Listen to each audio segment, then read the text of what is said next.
दिन में तू ना हो वो दिन ही नहीं, जिस जीवन में तू ना वो जीवन नहीं। फिलिपियों 4 अध्याय का 7वें वचन। तब परमेश्वर की शांति जो समझ से बिल्कुल परे है तुम्हारा हृदय और तुम्हारे विचारों को मसीह यीशु में सुरक्षित रखेगी। इन वचनों में लिखा है तुम्हारे समझ और तुम्हारे विचारों में शांति को सुरक्षित रखना है। इस वचन को किस भूमिका से लिखते हैं उसे हमें बिल्कुल समझ में आना चाहिए। पौल वहां एक बहुत बड़ा जेल में, जहां रोम नहर की सुरक्षित जेल में बैठ के लिखते हैं, आरामदायक जीवन में नहीं है, बहुत ही सतावटों के बीच में, दुखों के बीच में, दबाव के बीच में इन वचनों को कहते हैं तुम्हारा समझ में, तुम्हारे विचारों में शांति सुरक्षित रहे। पौलुस वहां पर किन लोगों के बीच में सेवा किया मालूम है? वहां रोम नहर में रहने वाले विश्वासियों के लिए उसने शुभ संदेश को सुनाया। अपने सारे सतावट में उसने ऐसे काम किया।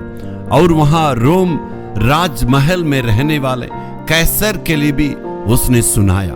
और वहां रहने वाला सैनिकों के लिए प्रभु यीशु की शांति के शुभ संदेश को उसने सुनाया।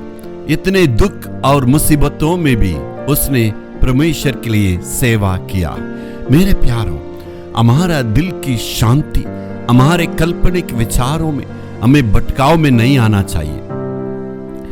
एक व्यक्ति कब परेशान होता मालूम है? कब उसका दिल से शांति निकल जाता मालूम है?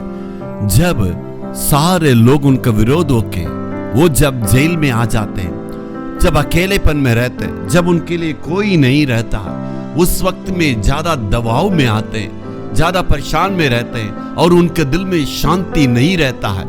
ठीक पौलुस की वो स्थिति वही था, लेकिन उसने मसीह यीशु में अपने दिमाग को, अपने कल्पनाओं को, अपने विचार को, अपनी भावनाओं को ठोस नहीं पहुंचाया, दबाव में आने नहीं दिया और दुख में डूबा नहीं है। उसने कहा परमेश्वर की शांति में सुरक्षित रखना है।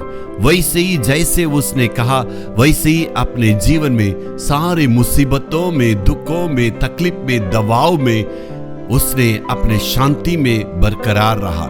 मसीह जो शांति उसके दिल में दिया था, उस दिल की शांति को निकलने नहीं दिया। मेरे प्यारों, वैसे ही हम सारे चीज के दबाव में भी प्रभु यीशु मसीह की शांति में बरकरार रहने के लिए प्रभु का वचन हमें सिखाता है। Hallelujah, hallelujah.